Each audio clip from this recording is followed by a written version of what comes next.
2 years ago, my first love was shot to death and died instantly. I was devastated when it happened, but one night, he came to me in a dream and told me he loved me and he didn't want to see me cry over him anymore because it hurt him. It was really strange because I woke up immediately after that and I just started crying so hard, but I only cried for a few minutes because I remembered what he said and I stopped. I didn't want to hurt him. I remember the dream feeling so real that when he held and kissed me, I felt so safe and secure, like he was really there with me. I never really cried over him again after that day. Sure, a few tears here and there when I visit his grave, but I never cried uncontrollably again. I never forgot about him, but I moved on and tried to make happiness in my life without him. Then a few days ago, a really good friend of my mother's came to visit us for Thanksgiving. Now, I never knew this before, but she has the power to feel the presence of ghosts and spirits. She can talk to them, hear and see them. She was scared to tell my family about this gift because she thought we'd call her crazy. Finally, she just couldn't take it anymore because she said we had a ghost in the house that was influencing my thoughts when I would sleep. She said it was a man and he lived in my room and his favorite place was at the foot of my bed. I was a little skeptical at first because I had never had that sort of thing before. I asked if she could see and hear him, and she said yes. She told me that he had black hair, sharp brown eyes, olive skin, a mustache, and he was about 5'8". The way she described the man sounded exactly like Raymond, my deceased lover. She asked me who that was, and I told her the story. She got this freaked out look on her face, and then I asked her how long this man had been living in my room. She said that before I could even finish the question, he answered me, 2 years, and she repeated this answer to me. I then got goosebumps all over, and I said, he passed away in 2001. She asked me if I had any pictures of him, and I showed her one. She only glanced at it when she said, that's him. I still don't know if I believed it, but I was freaked out by the thought of a ghost living in my bedroom for 2 years. She said she had asked him what he was doing in my home, and he replied that he loved me and was there because of me. She then told me that since he was my ghost, I was the only one who could make him leave. She told me to light a white candle and tell him to go to the lights and that God was waiting for him in heaven. I felt like a lunatic talking to myself, but I did as she said, and then I left my room with all the lights off and the door shut and nothing but the candlelight on.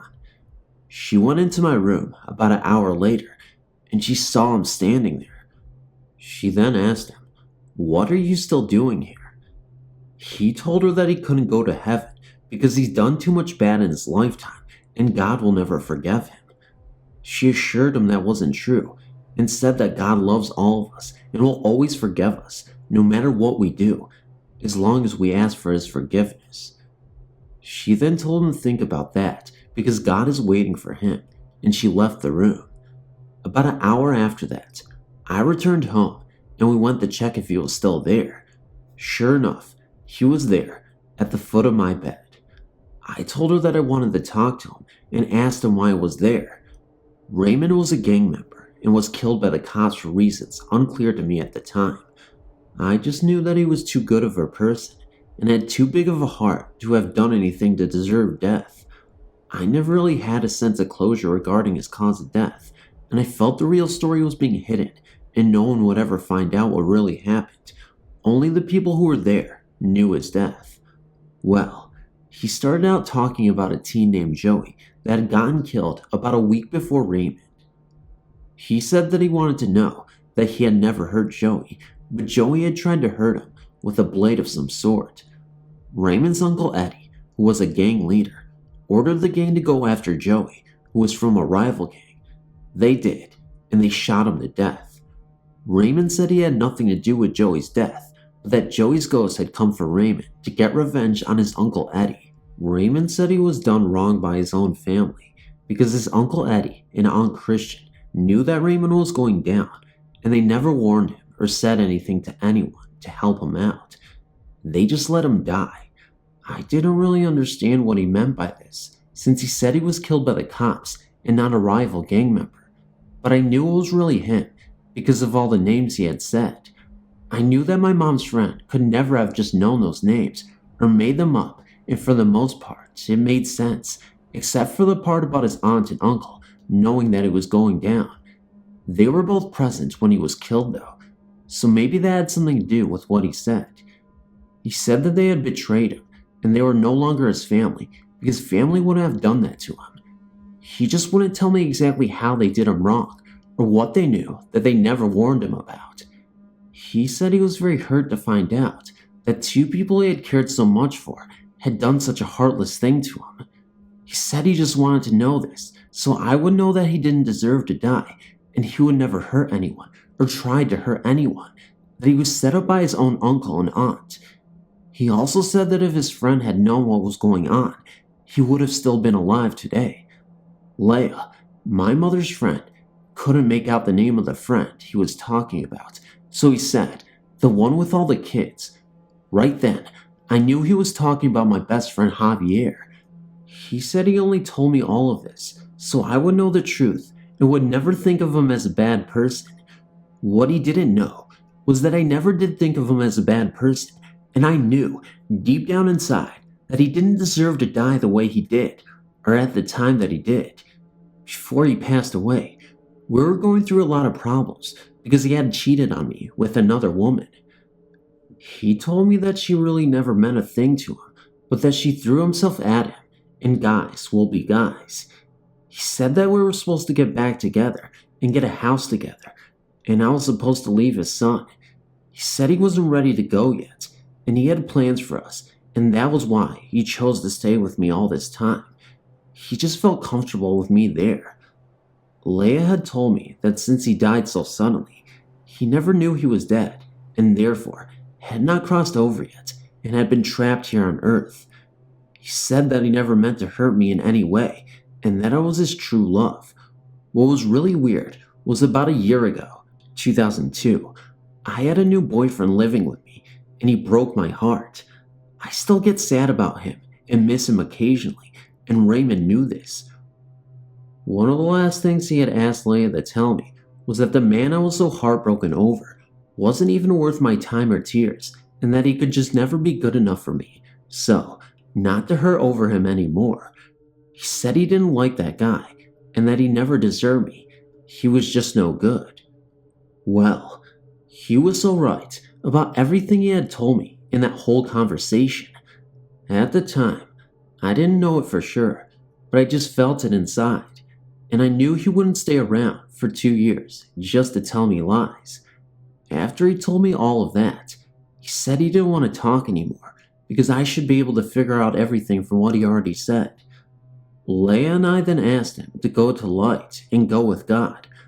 I promised him I'd pray for him to be forgiven by God and led into heaven, but I already knew God would take him without my prayer. Just then, Leia's eyes moved across the room, as if she was watching someone walking. He said one last time, "Please tell her that I never meant to hurt her, and I'm so sorry." I said I forgave him a very long time ago. He then asked me to tell me that he loved me and would wait for me in heaven. Then Leia told me to watch the candle, and just at that moment, the flame grew very tall, and the blue of the flame disappeared, and it was all white. She told me he said goodbye, "I love you," and he was gone.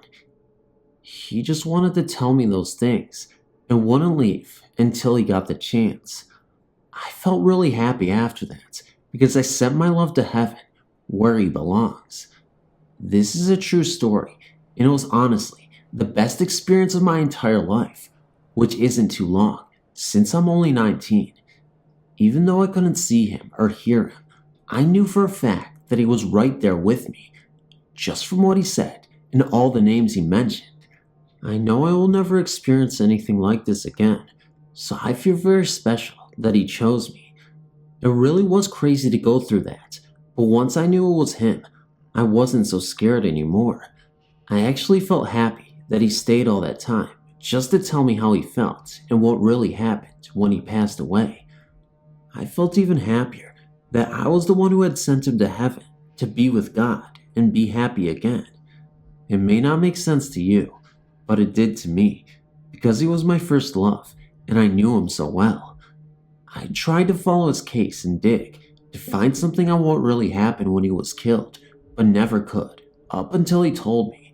Soon after that experience, I spoke to his mother, and we put the whole thing together to find out that his family had betrayed him, just as he said. His Uncle Eddie is now standing trial for the death of Joey, and he is looking at 25 to life with no chance of parole. But for what he did to Raymond, he deserves that. He actually deserves to be the one laying in that casket instead of Raymond. But I'm just glad Raymond is in a better place and away from this cruel world. He deserves to be happy for eternity.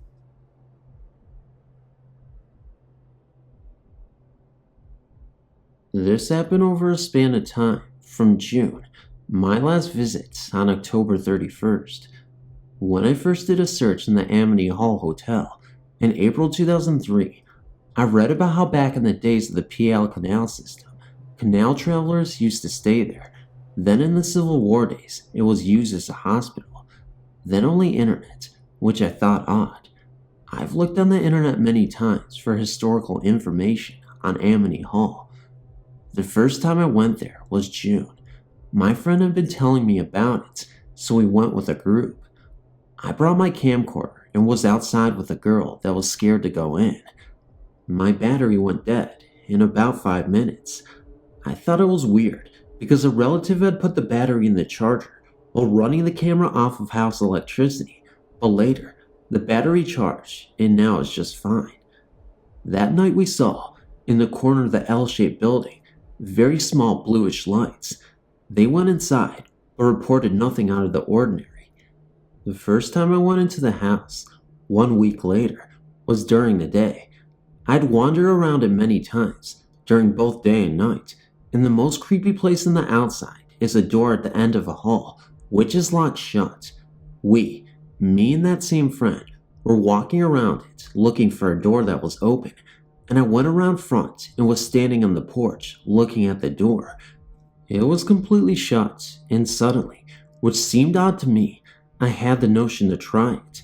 It seemed ridiculous, especially because it had always previously been locked, but I reached for it, and it easily swung open, revealing to me the beauty within. There is a hall that runs down the middle of it, on either side, very large rooms. There is a bar on the left, and a kitchen beyond that. There are old fireplaces in the rooms. The L shape to this building comes from the attachment of the hallway of hotel rooms to what I assume is the residential part, as well as the kitchen. Strangely, the worst in the house is upstairs, the trophy room. This room is filled with a giant feeling of get out of here.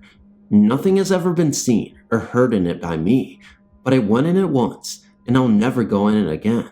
That is how strange the feeling is. I'm not sure if the anger felt in this room is some ghost. All the glass and mirrors are broken, and you walk on a crystalline floor about an inch thick. We were walking around and checking the doors. We opened the heavy metal black door and were lingering around in a small awkward room. I looked down the hall into an ominous darkness and said, "I'm not going down that hallway." We kept checking other doors and came, not by my request, back to the door. When I looked down the hallway this time, it was well lit and I could see everything. There is a small rectangular window in front of the front door at the other end of the hall that let in a great deal of light, but before this could not be seen.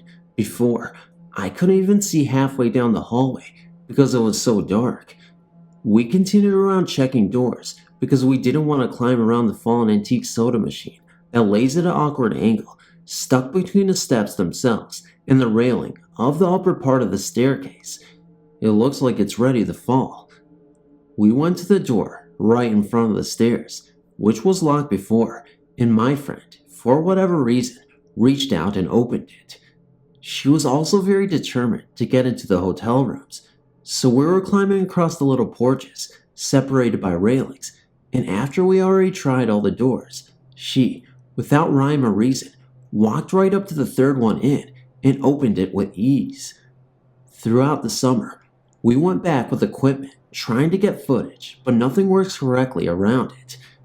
I've seen, one night, the very faint white figure of what appeared to be a woman in the attic window facing the parking lot. I've seen white flashes of light in the attic windows facing the road. But the worst time ever, I'm getting goosebumps and watery eyes thinking about it, was October 11th. It wasn't that cold, but I remember wearing my winter jacket. Me, my best friend since childhood, and my boyfriend went driving up. We talked all about it on the way there, and then we parked. We just couldn't bring ourselves to get out of the car. For some reason, we were all scared to death. That night, there seemed to be a battle going on of energies, good and evil, because believe me, the place has both. You could, at times, actually see in the window the swirling of something that is hard for me to describe as anything other than something out of this world. There were faint glows fading in and out of the windows, as well as small but somewhat bright points of light coming from the corner of the L shape. The driver, my best friend, got out of the car and basically was so scared she just stood there and then quickly got back in. I'd heard of the hounds of hell, chasing people from sitting in the parking lot like we were. Maybe that's what she saw. I don't know. I was watching the house, but suddenly, my boyfriend in the passenger seat freaked out and pointed to the front left corner of the car, and just as he did, I was suddenly scared. I cried a scream that came straight from my soul. Go now. We spun out of the parking lot and parked on the other side of the road. Each time the car was still running. My boyfriend was talking about what he saw, which was a black figure, not the shape of a dog, but about the size of a dog, lingering around the front bumper where the driver was standing. We were talking about how still, from this far away, the house felt creepy and strong. This may sound weird to some, but I don't care. I was sitting in the back seat on the right side, the side of the car that was facing the woods. Suddenly, I got this creepy feeling that something was outside the window. I knew it was watching me. In the front, my friends were talking, and just as I was turning to look out the window, in a split instant, my boyfriend, the passenger, started freaking out, screaming the driver's name, and to start driving. I was, somehow, too slow for this. The timing was just about right, that I never got to see with eyes what I already knew to be there, just outside the window, not just watching, but glaring at me. I hadn't even began to describe what I experienced when suddenly it started coming from my boyfriend's mouth. He was trembling and telling about how something was outside my window, looking in at me, and it wanted to hurt me. He said there was a woman outside his window, silently screaming at him, which is why he screamed. I started crying and going into near hysterics because what he was describing was what I felt, and at the height of my terror, he was the one who freaked out. It was one of the most horrific paranormal experiences I've ever had. He said he could clearly see her, and that it looked like the female was bleeding a lot, and that her clothes were from the 1800s. The last time I was there, October 31st, it seemed like respectful party people had taken up part-time residence in the house because furniture had been all moved to one room, and there was no further damage to the house. I later found out that several of my friends went later, and the house is now inhabited by a cult of some sort. They have told me that they spoke with someone. Whatever the case, I don't think I'll ever go back at night. There's something there that is anchored with me for some reason. I'm still looking for history to figure out who the woman and man were outside of my car. I would appreciate any ideas you might have for why the male gave off the feeling towards some and no one else in the car. My boyfriend is also wondering the same thing about the male. To be honest, I don't think I'll ever go ghost hunting anymore either, because I've been so frightened by the above events.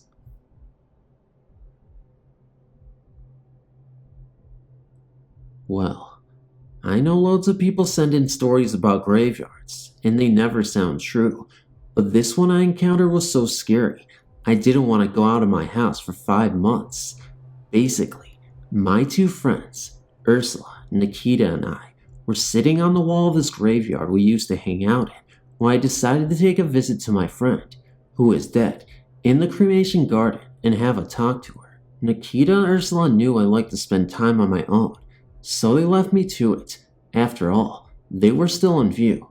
Well, Asher, my dead friend's flowers were dying, so I went into the back of the graveyard to pick some flowers. Then, all of a sudden, I heard a voice.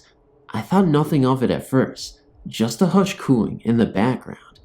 I presumed it was some mourner coming to visit a loved one, but it started to get louder and more distressed. The person sounded Latin. They were getting louder and louder until it hurt my ears, and I had to turn around and tell them to stop. But then, when I turned around, nothing was there. I strained my eyes, but all I could see was a graveyard and flowers. Quite startled by the experience, I decided to tell Urs and Keats about what just happened. Then I heard a scream. Things were getting stranger and stranger. I was scared now. I ran and ran, but my surroundings were unfamiliar. I hadn't a clue where I was. I couldn't find my way out of this whirling blur that I was trapped in. And the Latin voice was getting louder and louder. All of a sudden, I appeared to wake up. I was in the middle of the graveyard in the pitch black. I panicked like you would. I was so utterly confused. I looked up to see a blurred figure, and I screamed. The figure was about my height and my size, but it had no face. It was nothing. It was just there. And as I stared at it, it came closer and closer until I was practically inside it.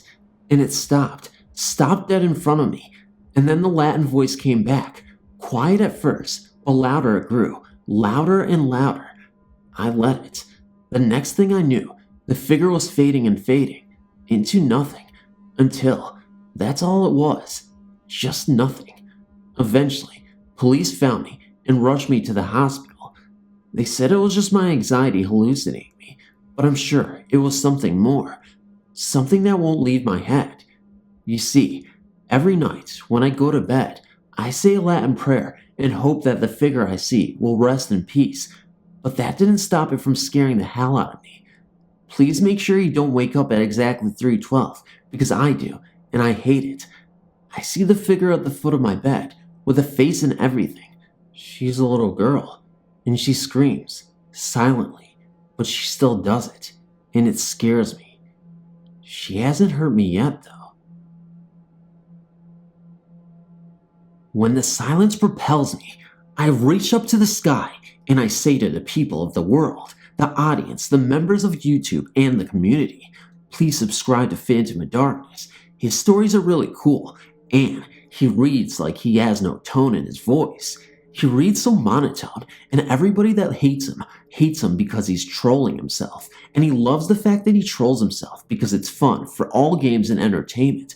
Movie, games, and entertainment. That's what we all love. But Phantom, he loves being tone deaf and reading stuff like he's a troll master. So, Phantom, I don't know what you're trying to do, but I will subscribe to you, says all the little audience members who aren't subscribed yet. And that's your story for tonight.